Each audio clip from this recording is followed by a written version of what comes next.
بسم اللہ الرحمن الرحیم۔ السلام علیکم پیارے دوستو، آج کی ویڈیو میں ہم بات کرنے والے ہیں ام المؤمنین حضرت عائشہ صدیقہ رضی اللہ عنہا کے کچھ واقعات کے بارے میں۔ ام المؤمنین حضرت خدیجہ رضی اللہ عنہا کے وصال کے بعد حضور صلی اللہ علیہ وسلم نے بنت صدیق اکبر حضرت عائشہ رضی اللہ تعالی عنہا سے نکاح فرمایا۔ حضور صلی اللہ علیہ وسلم نے ایک مرتبہ حضرت عائشہ سے فرمایا، اے عائشہ، نکاح سے قبل ایک فرشتہ 3 رات متواتر خواب میں تمہاری صورت ایک ریشمی کپڑے میں لپیٹے ہوئے مجھے دکھاتا رہا اور کہتا رہا، یہ آپ کی بیوی ہے، اور اب جو میں نے تجھے دیکھا تو تم وہی ہو۔ اور فرمایا، ایک روز جبرائیل امین میرے پاس تمہاری تصویر ایک سبز رنگ کے ریشمی کپڑے میں لپیٹ کر لایا اور کہنے لگا، یا رسول اللہ، یہ آپ کی دنیا و آخرت میں بیوی ہے، اللہ تعالیٰ نے آپ کا نکاح اس سے کر دیا ہے۔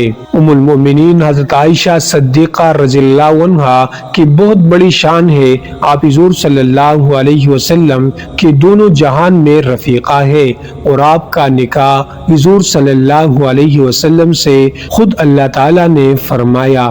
پھر اگر کوئی بدگو آپ کی ذات والا صفات پر کسی قسم کا کوئی طعن کرے تو یقیناً اس نے حضور صلی اللہ علیہ وسلم کا دل دکھایا اور اللہ تعالیٰ پر بھی اعتراض کیا۔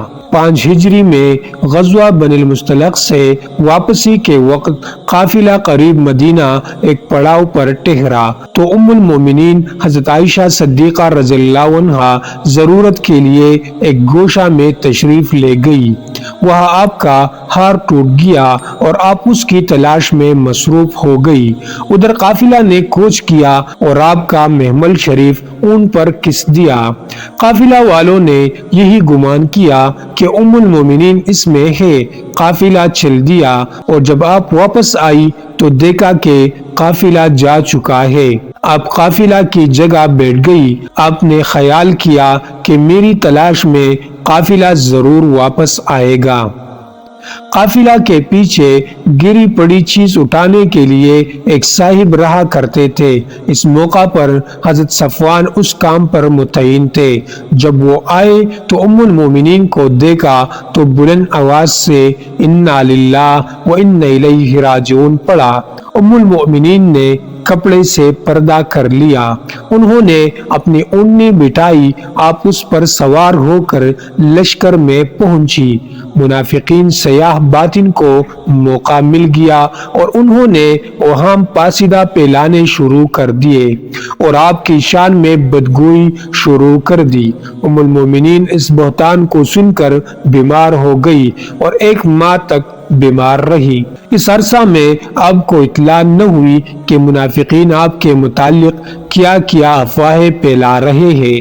ایک روز ام مستح سے انہیں یہ خبر معلوم ہوئی اور اس سے آپ اور بھی زیادہ بیمار ہو گئی اور اس صدمہ سے اس قدر روئی کہ آپ کا آنسو نہ تھمتا تھا اور نہ ایک لمحہ کے لیے نیند آتی تھی۔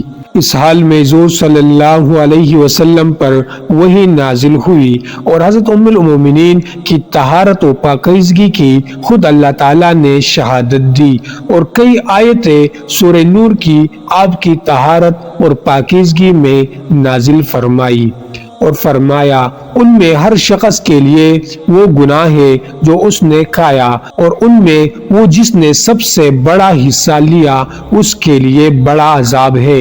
یعنی ام المومنین کے بارے میں بہتان ترازی میں جس نے جس قدر بھی حصہ لیا، کسی نے طوفان اٹھایا، کسی نے بہتان اٹھانے والے کی زبانی موافقت کی، کوئی ہنس دیا، کسی نے خاموشی کے ساتھ ہی سن لیا، جس نے جو کچھ بھی کیا اس گناہ کا اسے بدلہ ملے گا، اور جس نے سب سے بڑا حصہ لیا اس کے لیے سب سے بڑا عذاب ہے۔ ام المومنین حضرت عائشہ صدیقہ رضی اللہ تعالیٰ عنہ کی وہ ذات گرامی ہے جس کی طہارت و پاکیزگی کی خود خدا نے شہادت دی اور آپ پر بہتان اٹھانے والے کے لیے عذاب کا اعلان فرمایا، اور آپ کو اس شرف سے نوازا کہ قرآن پاک کے ذریعے آپ کی عفت و طہارت کے قیامت تک ڈنگے بجتے رہے۔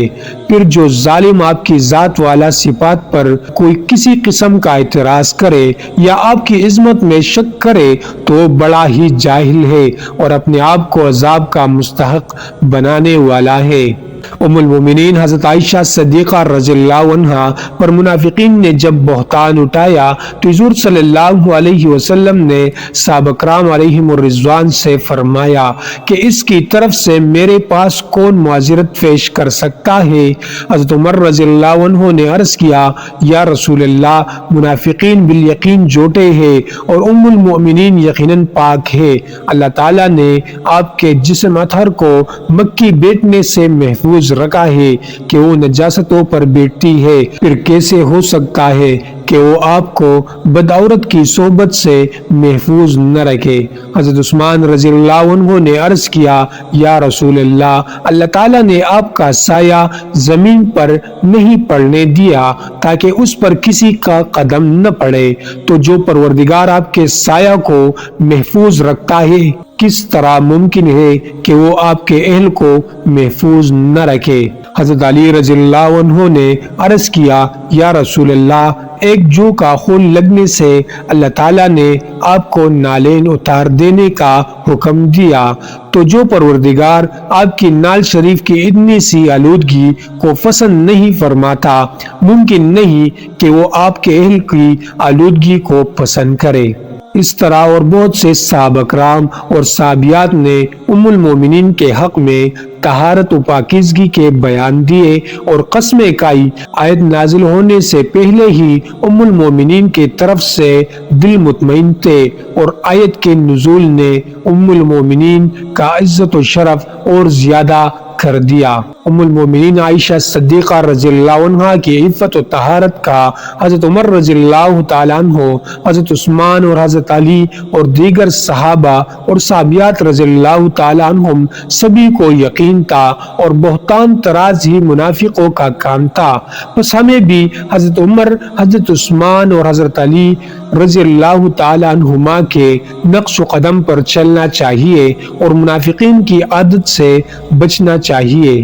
ام المومنین عائشہ صدیقہ رضی اللہ عنہا کی عفت و طہارت کا خود حضور صلی اللہ علیہ وسلم کو بھی علم تھا، چنانچہ حضور صلی اللہ علیہ وسلم نے اعلان فرما دیا تھا، قسم اللہ کی میں جانتا ہوں کہ میری بیوی نیک ہی ہے، مگر چونکہ قاضی فیصلہ اپنے علم کی بنا پر نہیں کرتا بلکہ گواہوں کی گواہیوں پر کرتا ہے، اس لیے حضور صلی اللہ علیہ وسلم نے باقاعدہ تحقیق کی اور گواہیاں لی، اور اگر گواہوں کی گواہیاں لینے سے یہ ثابت ہوتا ہے کہ قاضی کو علم نہ تھا تو پھر خدا کے متعلق کیا کہا جائے گا، جو قیامت کے دن لِتَكُونُوا شُهَدَاءَ عَلَى النَّاسِ کے مطابق مسلمانوں سے حضور صلی اللہ علیہ وسلم سے گواہیاں لے کر فیصلہ فرمائے گا۔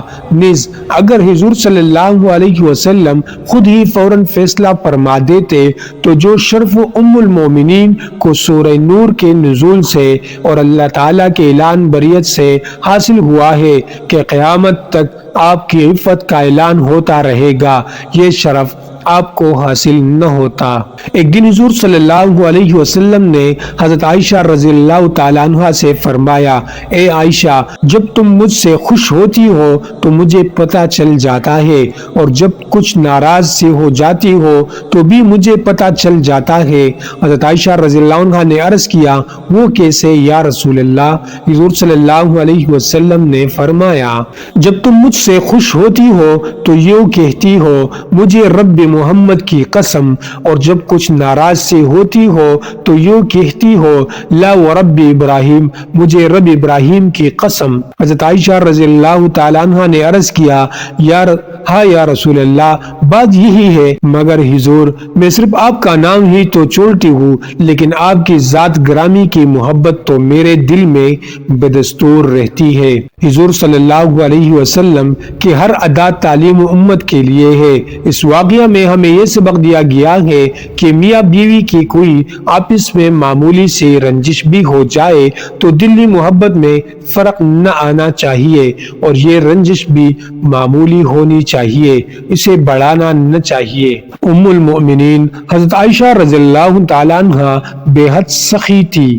حضرت عروہ بن زبیر فرماتے ہیں کہ میں نے دیکھا کہ ایک روز ام المومنین نے 70,000 درہم رائے خدا میں تقسیم کر دیے، اور ایک دفعہ حضرت عبداللہ بن زبیر رضی اللہ عنہ نے ان کی خدمت میں 100,000 درہم بھیجے تو آپ نے وہ سب درہم ایک ہی روز میں رائے خدا میں تقسیم کر دیے، اور اسی روز آپ خود روزہ سے تھی۔